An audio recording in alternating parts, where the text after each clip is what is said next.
শুভ সন্ধ্যা। তো তোমাদের সাথে আমি একটা গুরুত্বপূর্ণ কথা বলবো, তাই তোমাদেরকে আমি এই ভিডিওটা শেয়ার করব।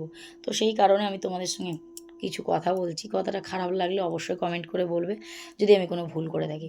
প্রত্যেকটা মানুষ কি করছে, মা বাবাই মা বাবার কথা সহ্য হয় না, ছোট বাচ্চা থেকে বড় বুড়ো অবধি প্রত্যেকটা। আমিও একটা মেয়ে, আমিও কারোর না কারোর সন্তান, কিন্তু আমিও হয়তো মাকে বাবাকে কোনো সময় না কোনো সময় ভুল কথা বলে থাকি, সত্যি তার জন্য ক্ষমা চাইছি। কিন্তু মানুষ যে পরিমাণে মা বাবাকে দূরে সরিয়ে দিচ্ছে, মা বাবার কথা শোনে না, নিজের মতন চলার চেষ্টা করছে, নিজের মতন থাকার চেষ্টা করছে। আজকে যে জিনিসটা আজকের আমাদের হয়েছে, এই এসআইআর হলো তোমার শুরু হয়েছে,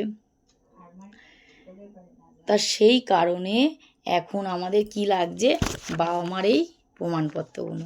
তো এই প্রমাণপত্র ছাড়া আমরা কিন্তু এই ফর্ম ফিল আপ করতে পারবো না। তাহলে বাবা মা আমাদের কাছে কতটা মূল্যবান।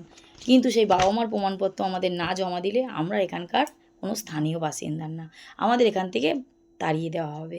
তাহলে বাবা মাকে লাগছে প্রত্যেকটা মুহূর্ত। আজকে যে সুখে আছি, ভালো আছি, ভালোভাবে চলছি, সবই বাবা মার জন্য।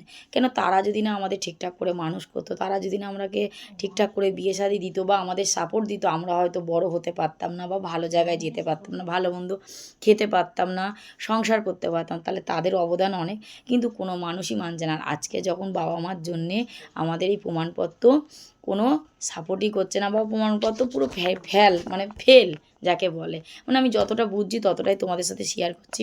তো এখন বাবা মার প্রমাণপত্র দিয়ে তবে এটাকে আমাদের আর বাবা মাকেই সবাই অবহেলা করছে, বাবা মার কথা গুরুত্ব দিচ্ছে না। আর বাবা মা ছাড়া এই দেশে থাকাও আমাদের খুব দুষ্কর, তাই তো? তাহলে সবাইকে অনুরোধ করব, সবাই সবাই নিজেরাও বাবা মা হবে। আর যারা বাবা মা আছে তাদের সাথে ভালো ব্যবহার করা, নিজেও যে বাবা মা হবে তার প্রতি নিজেরও একটু ভালো কর্ম করো। তাহলে সেই কর্মটা তোমারও ভালো হবে, আর তোমার সন্তানও তোমার থেকে অনেক ভালো কর্ম শিখবে। তা তুমি যদি খারাপ কর্ম করো তাহলে তোমার সন্তানও খারাপ কর্ম করবে। তা সেই জন্য প্রত্যেকটা মানুষকে অনুরোধ করব, সবাই ভালোভাবে চলো, আর ভগবানের নাম জপ করো, আর হরে কৃষ্ণ।